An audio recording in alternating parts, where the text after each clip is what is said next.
Welcome. Thank you for joining me for an orientation to the work context in your subject, participating through occupation and the environment. This is really just a lecture to kind of help you orientate yourself to what this work context means, just because in your course you probably don't have a lot of exposure to this area of practice, and I want to give you a really good introduction before we launch into some of the assessments and interventions that we will go through in the lecture and the tutorials. Okay. And our first we'll go through acknowledgement of country. So I'm on Turrbal and Jagera land, and I want to pay my respects to the ancestors and their descendants who continue cultural and spiritual connection to the country, and I recognise their valuable contributions to not only Australia but to also global society. So this orientation will give you what it kind of means on what the work context is, what kind of careers there are, why I'm excited about it, a little bit about myself, and also kind of guide you through how these for the next 3 weeks will go. Week 10, 11, 12 and 13, 4 weeks will go. We'll spend a bit of time going through assessments and then a bit of time on what the intervention looks like. And I'm wanting to help you feel comfortable that you will be using a lot of transferable skills from your other areas of practice. And the biggest change in this area is the number of stakeholders that are involved, who's paying, and that there is a legal or medical legal side and a lot more legislative requirements. So this outline will really just talk about those first few things, but what the work practice is, careers in that, development of the role over time will just be really just a highlight on I guess how far and deep OT goes in this area, who is our team when we're working in OC rehab or work context, what the referral process is to kind of guide you what the day in the life of is like, and also what kind of terminology and jargon that we use. So a little bit about myself. So I have been involved in presenting and working in this area of work for over 14 years. I have done and I have, before I started in this area, I did do a stint in the hospital. And the reason why I'm telling you that is because I think if you're interested in working in this area, it doesn't really matter what other areas that you work in before you decide to take this on as something that you're interested in. And I think realistically, I think you'll be really good to actually have some of those community and particularly hospital context or experience to do really well in this area of practice. And the reason is that this work area of practice is used to describe the spectrum of roles, and there will be a slide later on that kind of tells you what the different roles are. And because we OTs do have a role in injury prevention, and then obviously in secondary, which is assisting an injured worker or person back to work, and then tertiary in helping them when they have a permanent disability on training them or assisting them in finding alternative employment that's more permanent. Working in this area, we play a really important role, but we are only one type of allied health professional who works in this area, and we have fabulous skills to give, and we are in really high demand. And as this area of practice is much more developed than NDIS, you will get really good support in this area, and you will not be pulled in lots of different, I guess, specialties or niches. Like I guess in NDIS you might be doing wheelchairs or peds or home mods or driving assessments and things like that. In this area, you only have to deal with typically the one legislation, and you will have to work with a variety of employers unless you work for a self-insured insurer. So that's the main things I want to tell you. And then the other thing is this is very, very international. There are lots of international options, and our OT area of work draws really strongly on what are the American and Canadian, I guess, definitions and roles are as well. And obviously the legislation does mean that we change a little bit, but these definitions of what the OT role is doesn't. So in the Canadian OT, they say it's enabling individuals with disabilities to return to work is pivotal, and it's lowering the burden of injuries to families and societies. And I really want you to take note of that. When we are helping people in this area, we are not only helping people to feel pride and be meaningfully occupied, but it also helps society and families, because when people have meaningful occupations, they're able to contribute and have a much better mental health, and are not, I guess, relying on the health system sort of thing, or utilizing the health system less. OT, American OT Association, says that OTs have always had an appropriate and effective skills to assist people to return to work and illness. And there are just a few links there if you want to know a little bit more.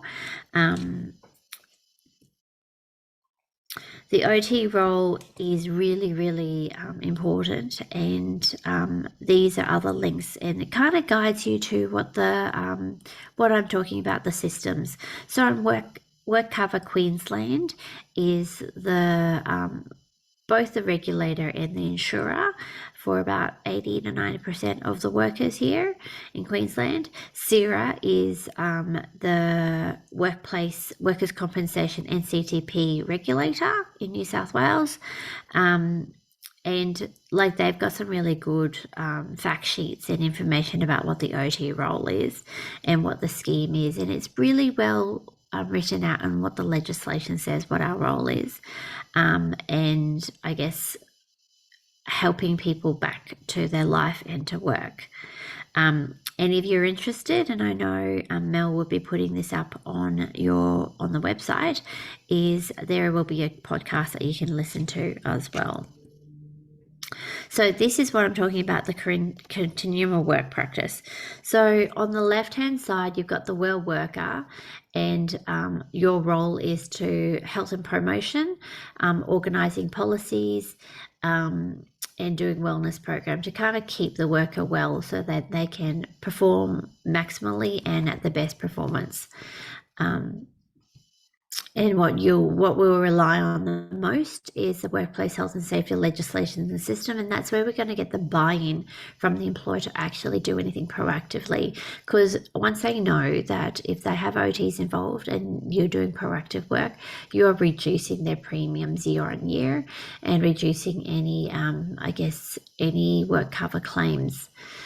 The next bit is the worker at risk, or when they're doing risk management, or there's somebody who's already injured. So this is the secondary type of, I guess, area of work practice, and what that means is you're working for or working with the workers' compensation. So that could be a state or federal. So state is Workers Queensland, federal is Comcare, and self-insured are those really big employers who have Coles and some of the mining industry, where they have a really large workforce and they want to have better control and oversight on how they manage their worker compensation workers and get them back to work. We've got compulsory third party, and that's for people who are injured via a motor vehicle accident. And then finally, the disability insurance, and that's like the NISQ, so National Injury Insurance Scheme, and the Lifetime Care Scheme, or that's what they call them in the other states. And then finally, the tertiary, which is people who have unfortunately had an injury or are unable to go back to work in their previous employment, and you need to get them provide vocational redirection. And I guess employers for you would be Workforce Australia, so that used to be called Job Services. If you're working for a supported employment agency as well. So these are again just a bunch of links for you to kind of familiarize yourself with and kind of get a feel of who the different employers are, because I know in our course we very much only kind of know about hospitals and maybe a lot of the NDIS providers, but these are other providers who will be really good employers in the work context. And just to let you know, each state and territory does have different legislations, and that does mean there are nuances in the jargon that you use, but on the whole, they are pretty similar. Some will, and the main difference of point of view is whether there's fault or no fault, and what the threshold amount is to get a common law claim. So after you do a work cover claim, the claim tends to end within 2 to 5 years, depending on what legislation you're in. And if you have an injury that's significant, and that's why I call it threshold, some at about 10%, then you're eligible to lodge, like the injured person is eligible to lodge a common law claim where they get future economic loss. So future wages paid to them because they know, like, to just, I guess, compensate them for the gap of payment that they are no longer able to do. So they might have to retrain to do something else, and that might not pay them as much. Sort of thing. And I've kind of touched on what the NISQ is, and that's just different naming conventions, really. And again, of wanting to stress the importance of work in people's lives, it is what makes people healthy. And there is really lots and lots of evidence, and there's a position statement that's in the pre-reading to kind of guide you on why we want our role is so important, why we want to assist people to return to work, and kind of setting that expectation. Working is good for them, and their recovery while they're connected to a workplace is probably the best thing, because the statistics are really scary. If they are off work for more than 2 weeks, their chances of going back to work full time really reduces. And there's lots of benefits of work, not only just the wages, but also self-esteem, satisfaction, how they contribute to society and their families, and their mental health tends to be a lot better. This is a really good 2-minute video I want you to look at if you don't do anything else, because it kind of gives you a day in the life of what a OT does in OC rehab, and it's a really good resource for other information as well. So a little bit of history now on what OT's role is in work practice. It has developed over a number of years, and it used to be kind of very intertwined with physiotherapy practice, but more and more so OTs are doing more of the work-related rehab, and in more recent years exercise physiologists are as well, because they can, there's a lot of case management that can be done. And that doesn't mean that, we're pitting each other against the different professions, but it just means that OTs tends to get more severe injured people, because we are very good at that, doing those ADL assessments, helping them discharge from hospital, and then kind of guiding them back to work and life. And so really wanting to highlight those things. So this is an article from Dr. Kerry Adam, Libby Gibson, and Jenny Strong, and Alex Lyle, and it just kind of letting you know that, working in this area or work context started back in the 1700s. So a doctor recognized that there was a need to treat workers, and that they were getting disease and illness from their workplace. And as you can see, this area of work has changed due to the Industrial Revolution, when they were, moving from more production line, and so there's more repetitive injuries. And then obviously, as we often get told, OT also developed very significantly after World War I for the returned soldiers. And so this is also where our OT skill sets for managing those psychosocial concerns or psychosocial factors come really handy into play. And more recently in the 1990s to the 2000s, it is a bit of both OTs and physios doing this area of work. And that's just due to legislation changes and I guess more interest in specialisation in this area of practice. And I want to spend a little time on the biopsychosocial model. So traditionally, it was a very biomedical approach, like a lot of other areas of OT, where you have the treatment, we get a diagnosis, you have the treatment, you have the rehab, and then you kind of get back to work. And there's not a lot of consideration about the person or about the workplace or about any of the the social circumstances of that person.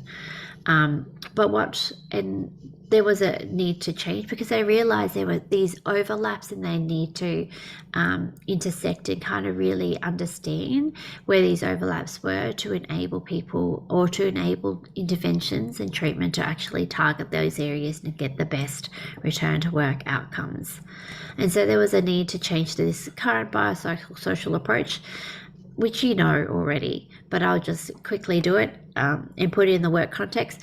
So in the work context, the biological barriers are the health conditions and the mental health and physical demands. So you need to understand what those mean and how what treatment that will be provided and how it impacts, like the duration of recovery will impact the return to work, or when you want to have those worksite visits and when you want to make contact or keep in touch with the employer. Psychological is because this is the key thing that OTs are really good at. It's realistically the person's belief and behaviours that guides when they think they're going to go back to work. And there's a lot of psychosocial factors that we can kind of influence from an OT point of view to help them back to work. Some of the social things we can do, but some of them we can't.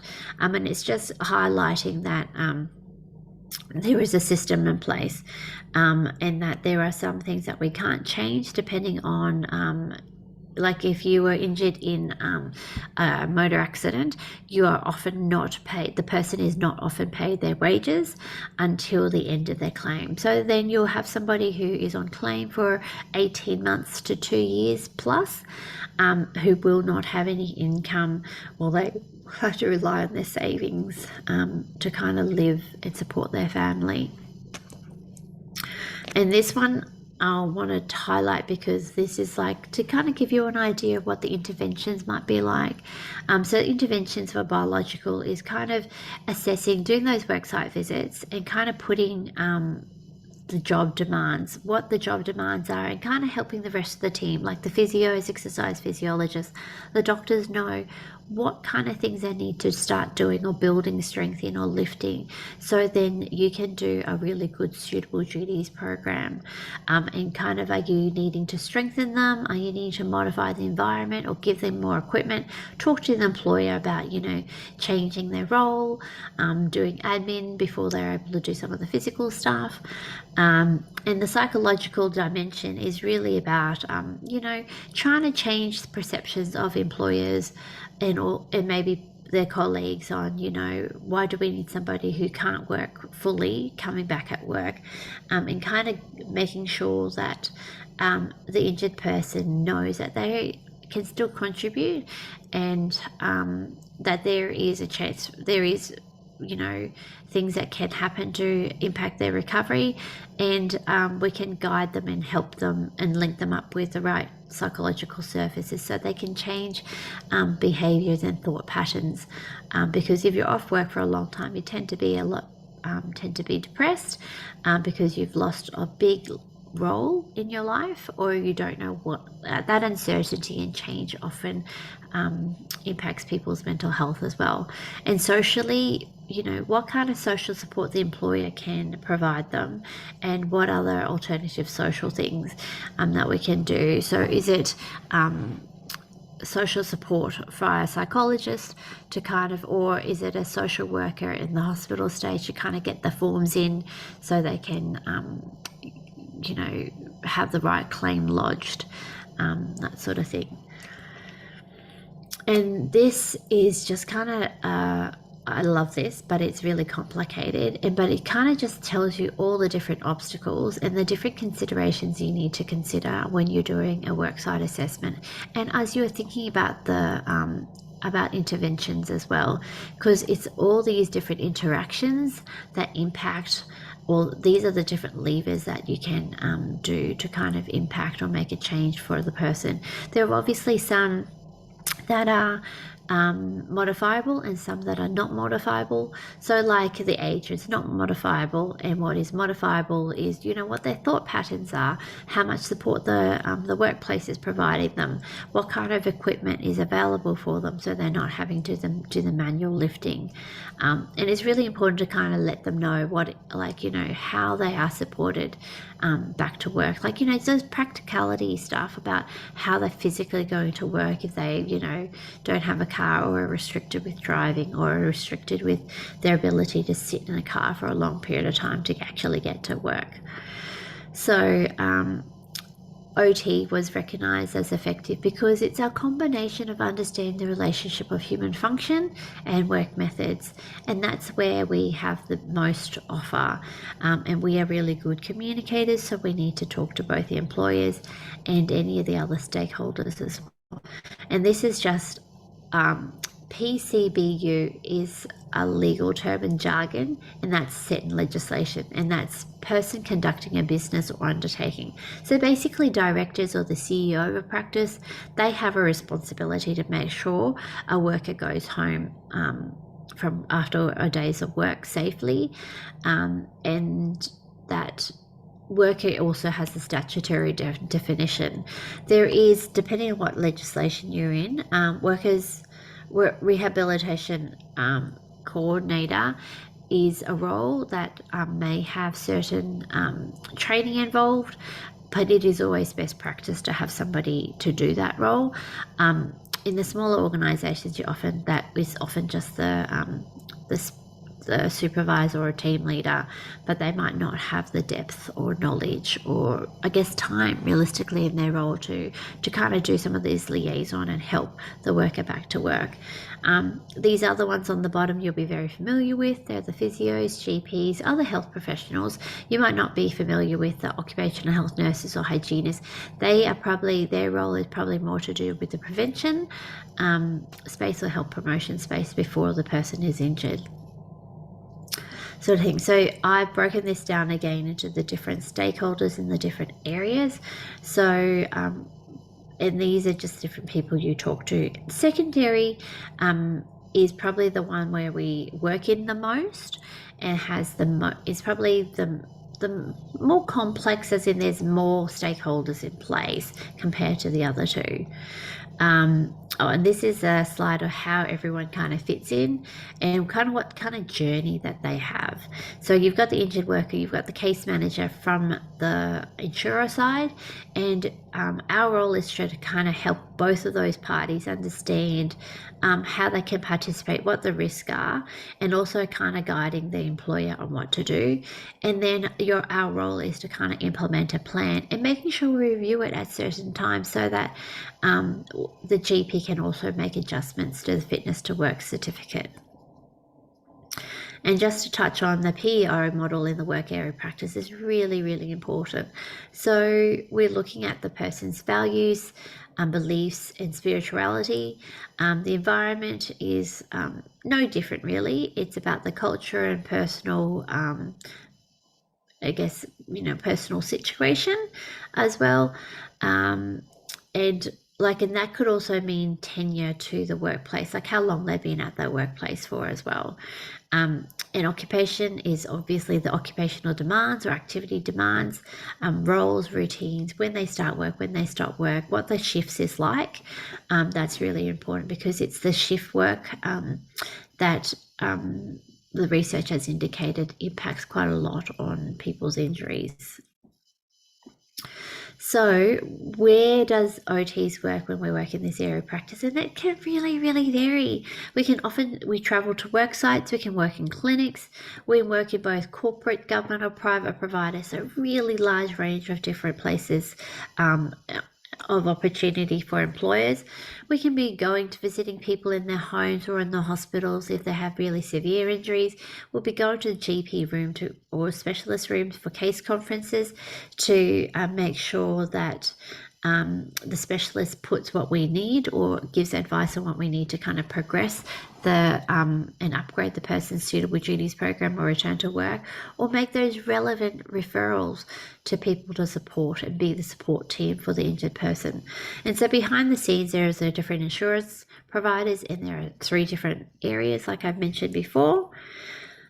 This slide is really just letting you know that the work role has changed over time, like I mentioned before, and it's to do with all the different industrial revolutions as well.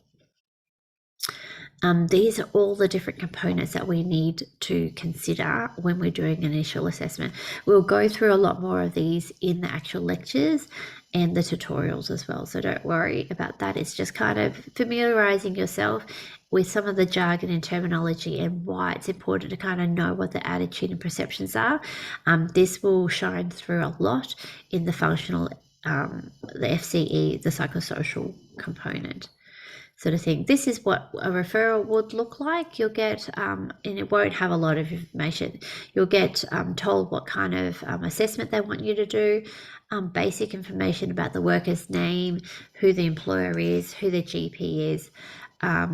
You might not know very much about the injury at all. Sometimes they will give you information about the injury, so it's your role to kind of do that, but you need to make sure you do that sensitively, because obviously anyone who has been injured, depending on the severity of the injury, has sustained some trauma, and some trauma-informed sensitivity or care needs to happen when that happens. The next form is really the Workers' Compensation Certificate or Work Capacity Certificate. This is the form that the GP will sign every 2 weeks to 4 weeks realistically, and this is what the information you are needing the G to put on the certificate, and this is where your assessments can help them, because the GP will never ever go out to the work site, or very rarely. I've never heard of that, so that's why I've said never, but that doesn't mean that they can't. But you're helping the GP understand what their role is and what the work site is and what is possible. And so because they write this certificate, and then they will dictate how much they can lift, what they can do on the work site, and understand, oh, yep, their role might be a miner, but realistically they are they're sitting in a control room and doing mining using robots and stuff. So they're able to mine, and that maybe not what the GP had thought, where they might be doing a lot more physical labor sort of thing. And there's a few more videos for you to kind of visualize what the workplace might look like. And where to start. So this is really, really important, really critical. And there are checklists, and best for you to record as much as possible. Take photos, be prepared with what kind of questions, what are the gaps, what kind of information you need to get in order to help you come up with the recommendation interventions. So the process is really important, and this is what we will show you is for the workplace activity analysis, and this is also your assignment as well. And there are certain terminology that you definitely need to use to do well in the assignment, and we'll go through what those definitions are, or you will go through what those definitions are, but happy for you to send any questions about that, but you must use those terms when you are doing your activity analysis or task analysis of the workplace.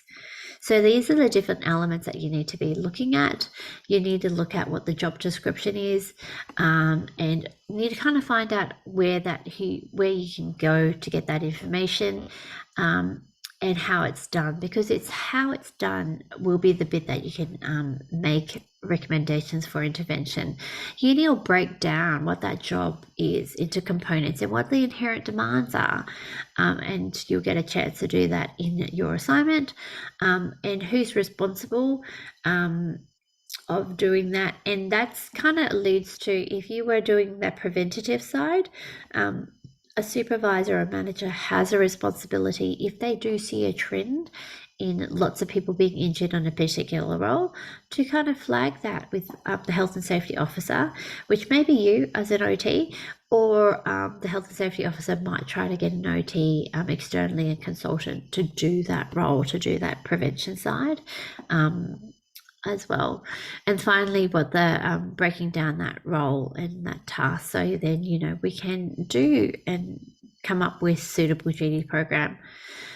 So this template is the one that for the assignment is called the Revised Handbook for Analysing Job, and it gives us really solid guidance on how to do that and how to identify. And it's not just the physical components, but it will also get us to look at the cognitive components as well as the environment components that's required. So how long can a person concentrate for because they might have had a brain injury or had a stroke or something like that.